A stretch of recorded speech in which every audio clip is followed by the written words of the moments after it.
Hi, good morning, everyone, and welcome back to the Friday morning briefings. Thank you for allowing me an August break. Anyone who's new on the screen, I'm Judy Trotter, Head of Education at JW3, and a warm welcome to Caron Sethill, our guest this morning. So the hostages have now been in captivity to 348 days, 342 days, nearing a year. I know from your feedback, for which I thank you very much, it really helps decide how to keep going, how valuable you found these Friday mornings, which keep us connected both to each other and of course to Israel, most importantly with these. So this morning, special thanks to our guest, Caron Sethill. Caron and I met 10 years ago when she became the Programme Manager Europe at the National Library of Israel. Which you'll see and hear about in a minute, but is an amazing, it's always been an amazing building, but now it's even more amazing. I'm sure many of you have seen photos and perhaps been lucky enough to actually go. Caron is Anglo and moved to Israel in 1984. And it's such a pleasure to reconnect through this, although we have met often over the years. So as always, please put your questions in the chat so I can pose them if there is time in our half hour together. Caron, not an easy task, but please share with us what's uppermost on your mind today. And thank you so much for joining us. Thank you so much, Judy, for inviting me. It's very interesting to see how there are different responses to the situation in Israel from friends and partners overseas, and particularly where I come from the UK. I thought I would just give a little bit of my sort of personal situation or just the current picture for me here. And then I want to actually share one of the initiatives that the National Library is doing. It's called Bearing Witness, to document the events of October 7th and the aftermath. So as Judy says, I came on Aliyah from the UK, from London, well before JW3 was established in its current format. And I've lived in Jerusalem or the Jerusalem area for over 40 years. My family, my children were born here, so were my grandchildren. So many of you will have heard what it was like waking up on October 7th, but just a snapshot of now. On Sunday, my son-in-law, father of 5, is going back into his 3rd stint of Miluim, which will take him away from his family all through the Chagim. He was also away all through Pesach.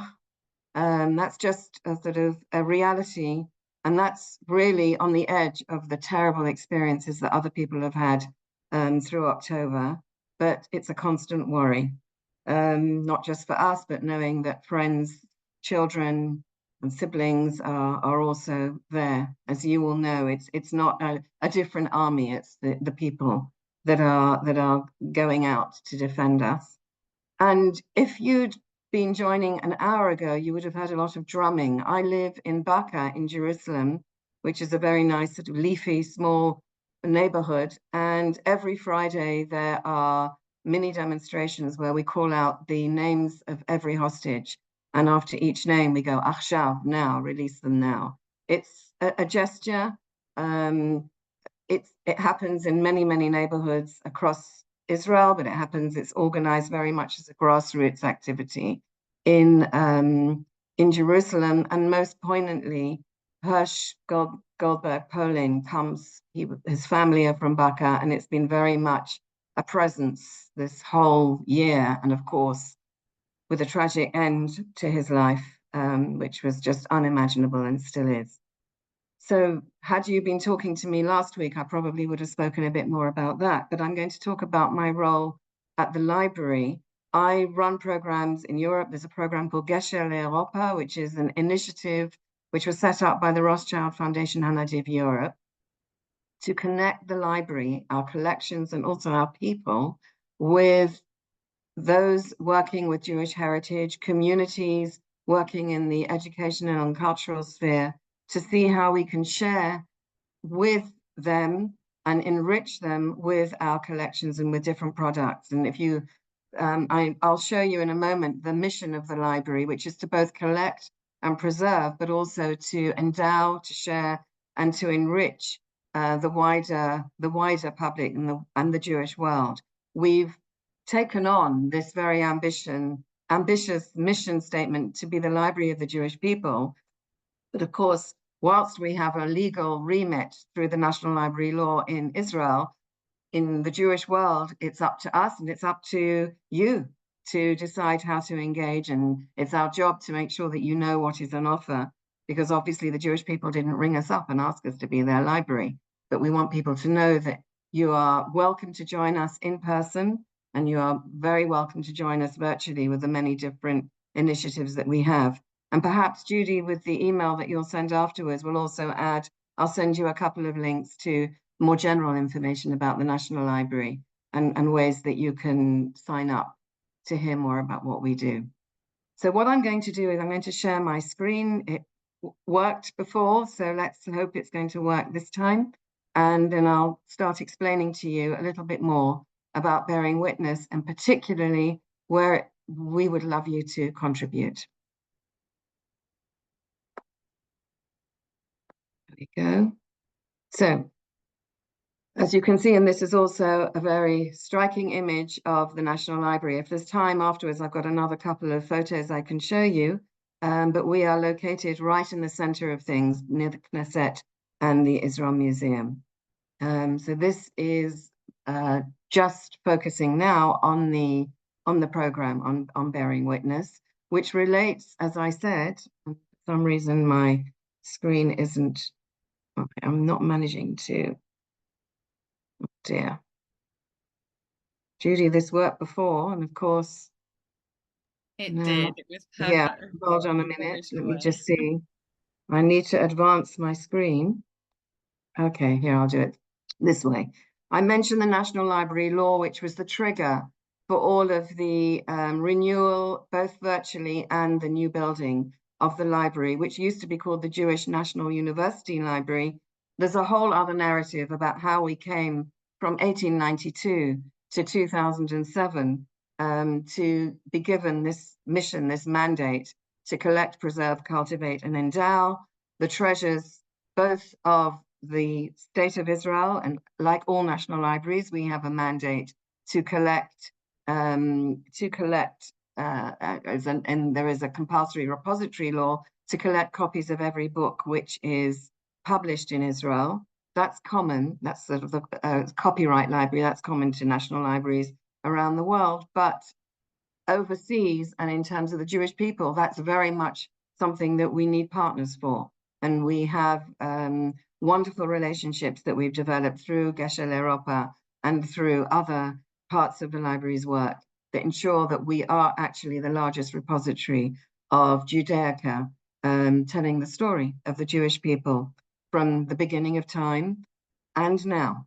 It's very important, and this presentation will support this. It's very important that we look at Jewish life now as part of the narrative that will be looked at and studied and researched by historians and scholars in the future, and the wider public, of course.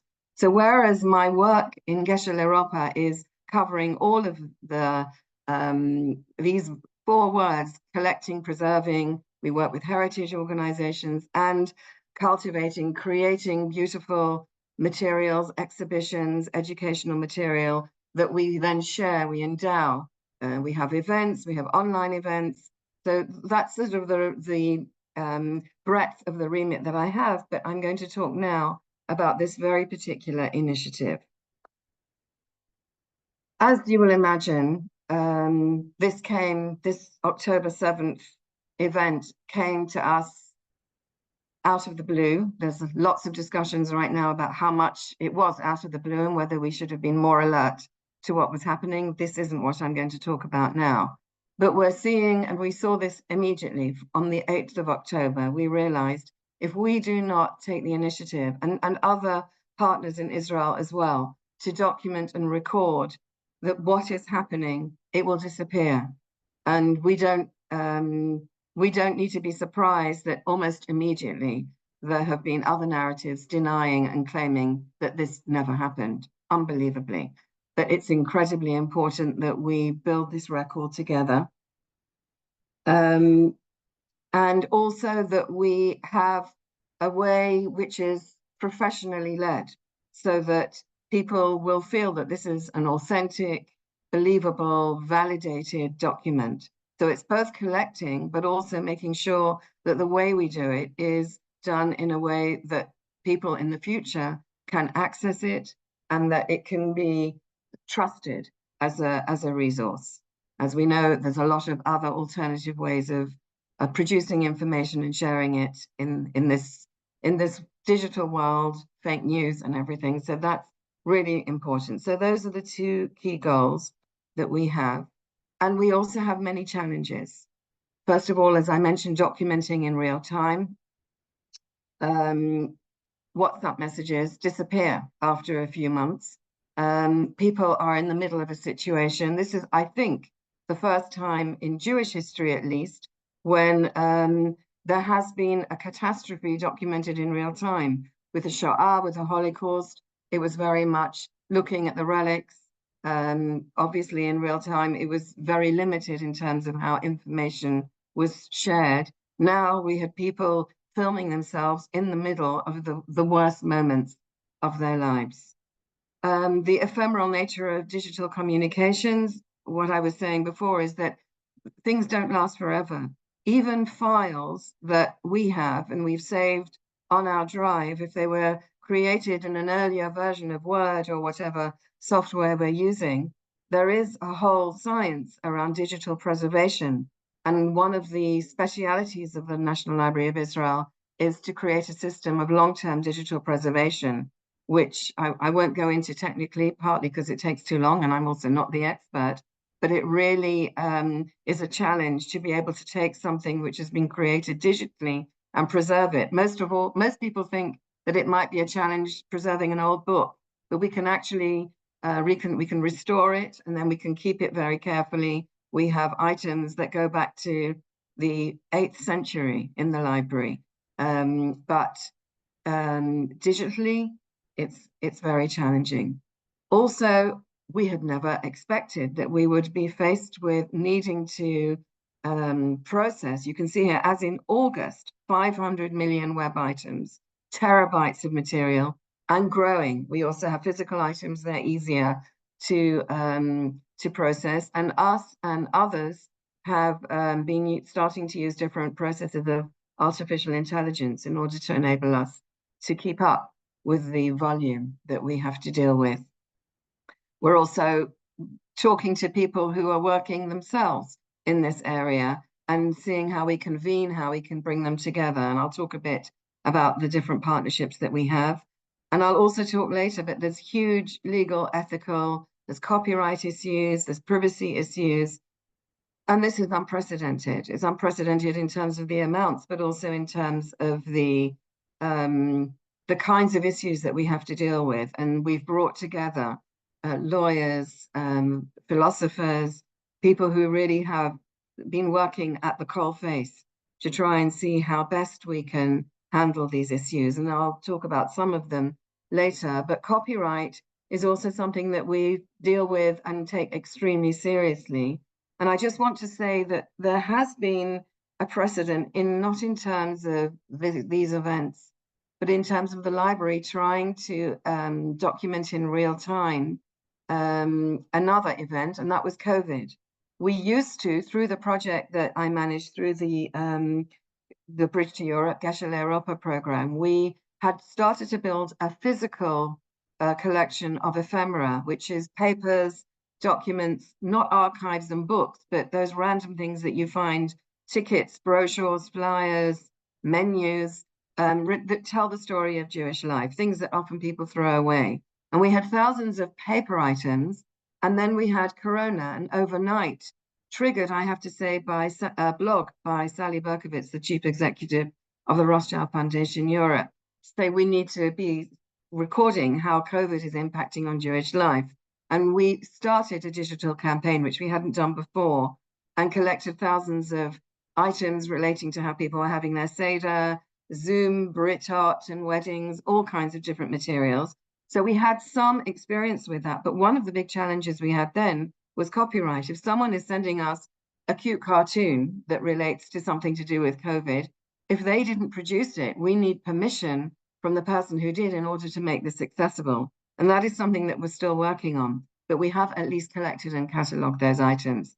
So coming back to this particular challenge, obviously copyright and particularly privacy and, as you'll see, child protection is something which is very much at the forefront of this whole initiative. It's a 5-year initiative. We're praying that the war will end.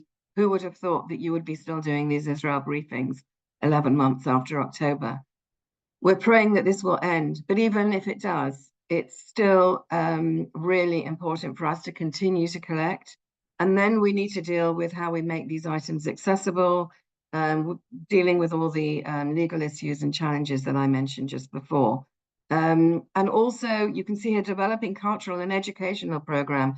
We're not thinking about this as something that people are going to enjoy, but it's very important that we make people aware and see how we sensitively develop these materials under the cultivate and endow words in our mission to make sure that people are aware of them and know that they're there and that that they can access it. And I'm talking about not just here, but obviously many bodies, not just Jewish bodies, but government bodies, not to mention the world organizations that need to know that this resource is here and that it is authentic and is a true representation of what happened. So I'm not going to go into the project plan for too long. And then what do we do, actually? We're having to develop methods of working, developing technical practices, work processes. We moved into the beautiful new building of the library. I'll talk a little bit about that as we get near to the end. But the library had been planned for a certain number of people. There's never enough room in any offices. There's always a challenge to fit everyone in. But we had planned for a natural growth. And suddenly we're taking on tens of new staff to deal with this initiative, which of course is a priority for us. We're collecting materials in Israel, and you'll see a bit about what the materials are. And most importantly for this conversation, we have launched an initiative to collect from Jewish communities and partners around the world.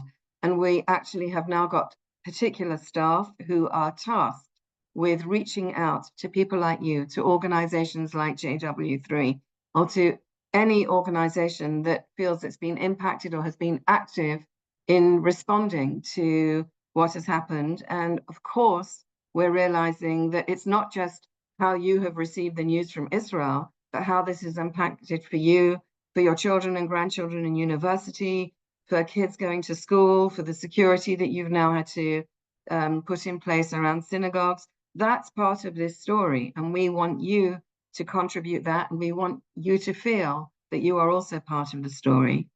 And also, we know that there were archives destroyed in Gaza, in that area, Otef Aza, and the north, which is something which is also part of this whole story. We mustn't forget that. We have another initiative called Moreshet with the Ministry of Heritage, which actually helps nurture and preserve archives across Israel in small institutions, cultural institutions, kibbutzim. So that's part of that. But here we obviously realize that the need is even more critical. So what are we collecting? You can see here, one of the partners that we have is October 7 Memorial, who are just collecting WhatsApp messages from those hours when people were realizing that their lives were in danger, and people who were near them desperately trying to find out how they are. And you can see here, don't come back. There is a terrorist in the neighborhood. I'm on the way. Where are you? We're in the safe room. Please don't come, please don't come. Father says, be careful. Don't be stupid, don't come. All these sort of very emotional and intuitive ways that people were communicating. There is a little film that they've put out. I'm not sure whether it's something that I'm able to share, I can find out. But this is very raw materials, video footage as well from Hamas, not just from us, from witnesses, journalists. There's some photojournalists who really endangered their lives going down to the area. And in the beginning, to be honest, with the absence of the army being able to cover this unprecedented series of events all happening in parallel, I remember very much at the beginning, there were journalists who were being begged by people still looking for their loved ones to try and find people. And they were on the front line as well. So their testimony is really important. And as I mentioned, the WhatsApp messages. Then in hindsight, those events that aren't on October 7th, but immediately afterwards, the oral testimonies, what people have written, websites. We have a big project to harvest websites around Israel and around the Jewish world. So making sure that we deal with that. And to be honest, we have been doing this project of harvesting the internet and working out technically how that can be done. And there's a colleague who was dealing with that and was hired to do that. And then came October 7th. And she's suddenly realizing that she's dealing with the most horrendous materials. And we've also been having to give psychological support to the staff that are suddenly finding themselves confronted with these materials hour after hour, all through their working day. And that's, again, is something that we're very aware of. Again, some of these things are things that we really would like you to share with us. Items on social media. We know that there were ceremonies, there have been sermons, there have been prayers, there have been poems written, not just here, but around the world. And those are really important for us to collect. As you can see here, more examples of that. And artwork, of course, newspapers, periodical, new books that have come out in Israel and overseas. And as I mentioned, we have many partners on the ground. We don't do this on our own. There are some instances where we are actually collecting oral history. And as you'll see through the QR code, we are inviting people to just send things in. But we're also needing to create this group of people that can share experience and help work through these very big ethical issues. One of the things that we did was actually try to look for, has there been any other example of this? The nearest example was 9/11, which we've just marked the anniversary of. But even that, talking to the people there who are obviously very open to helping us, it's not the same. It's also tragic, but not the same. So we've got working groups looking at how we collect metadata. Metadata is the information around an item. I was just saying to Judy that whilst people can email us things, we need to ask questions. We have on the QR code, it leads to, and we'll share that at the end, it leads to a space where we actually ask people for information about the source of and the context of the item that they're sending us, because that will help us catalog it and put it on the system and in as authentic a way as possible. And of course, there's a group working on the ethics around all of this. And here's just some examples of the different partners that we have. 6 months after October 7th, on the 7th of April, we had a conference at the library, which was really important. It was the first bringing together of people who are working in this sphere, and we're continuing to have different workshops. We're also, as an aside, in terms of what the library is doing, in having opened in our beautiful building just 2 weeks after October 7th. We were supposed to have a big festive opening on the 17th of October. Of course, that didn't happen. And we didn't know whether people were going to come. We knew that there was, the home front was issuing, obviously, different instructions every day. But as soon as we were able to have, I think it was 500 people in one place, we very tentatively opened. And there has been a flood of people coming into the library to experience our events, to just be there, to feel part of the Jewish history, to put this in context. We have got tours. If you want to book a tour without going through somebody you know, like me, I will try my best if there are people coming to Israel, then it's September now. You can book a tour in January. We have just been overwhelmed. And this has been a place where people feel that there's some respite, some place where you can actually drop the tension and just be in this place with the beautiful place, our items that go back thousands of years, and to just sit in the reading room and have time to reflect. We've also been doing our own oral history. Here's an example of a photo from an interview through Yad Vashem, through the Shah Foundation. This is actually in our building, just by the reading rooms. These are oral testimonies that we were taking. These are the people who are taking the, this is not the WhatsApps, but this is other specific testimony from the day, which is really important. And then this is where I want to just sort of reflect again, where it would be fantastic if you would be able to spread the word and help us to record how you have been affected. It's equally as important, if we're talking about being the library of the Jewish people, for us to know and to record in one place how this is impacting on all of you and your communities and your families. And we're really trying our best to reach out to people and for people to just realize, if in doubt, send it in, and we will always filter it. But it is tremendously important, because these transient events will go, and it will be very difficult to be able to recreate them. Of course, there is the press, but the press has an agenda, and we really want to make sure that we have as authentic and as validated a resource as possible. I see I've only got 3 minutes, and I hope that you'll be able to answer some questions. Just to say, obviously, there's all kinds of issues in terms of ethics, in terms of the privacy of people, particularly in the worst experiences of sexual violence. There's also been things that you hadn't expected. There are people who have been giving oral history, and they will mention people who have been killed and murdered in their oral history. And then the families who are desperately trying to recreate the last moments of the lives of those people will ask for access to that oral history, but that's private.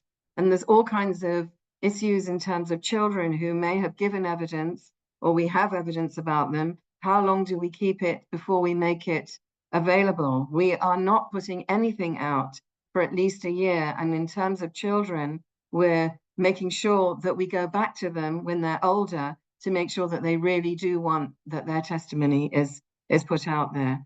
And again, there's people with disabilities, and then there's other minority groups who aren't represented. There's many foreign workers who were involved and caught up in this and are still in either murdered or have been taken hostage. Most of them were released. We must make sure that we don't forget them as well. So if you would like to contribute, if you can, we're going to send this out as part of the email that I mentioned with Judy. But if you want to take a picture of this, it will be in the email. And that's how it will link to the website of Bearing Witness on the National Library's platform. Thank you. Wow, I'm sorry, I hadn't realized you timed that so perfectly, which is why I gave you the 3-minute warning. Thank you so much. That was amazing to hear all of that. And obviously the first thing I have to do is offer you all the recordings from our Friday briefings over the last year. Because yes, if you could, that would be excellent. Yes, thank you. Happening, and yeah. And certainly there are people on this call who have come to Israel regularly, and Jacqueline's already put they were in the library 3 weeks ago. And I remember when you opened, how many pictures were going up on Facebook of people I knew who were just going, you have to go here. Judy, now hopefully you'll have some more time, so I hope you'll be able to come. Absolutely, Israel's on my list, of course. Yeah. So we don't have time for questions, but obviously, and I can pass things on to Caron from you. And we, as Caron said, we'll send around the email so that you can. And it has an email address in there of my colleague, Timna Abramov. So if you do have a question or you're not sure, just write to her. I mean, you can write to me as well, but she's the one who's been fielding all the questions. I'm sure many of these briefings are maybe a little bit more optimistic than this one, but I hope that this makes you feel some kind of reassurance that the library is taking this part of our remit and our job very seriously. It is, Caron. I think it was an excellent one to come after this August break. That first of all, it reminds us of the personal, how every one of us is affected, and even more so in Israel. And this drum and the calling out of names on a Friday morning, so moving. And yeah, just thank you so much. Thank you, everybody, for together giving over us the years.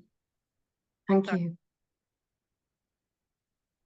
Okay, so I wish you all a Shabbat Shalom, may it be really, really peaceful.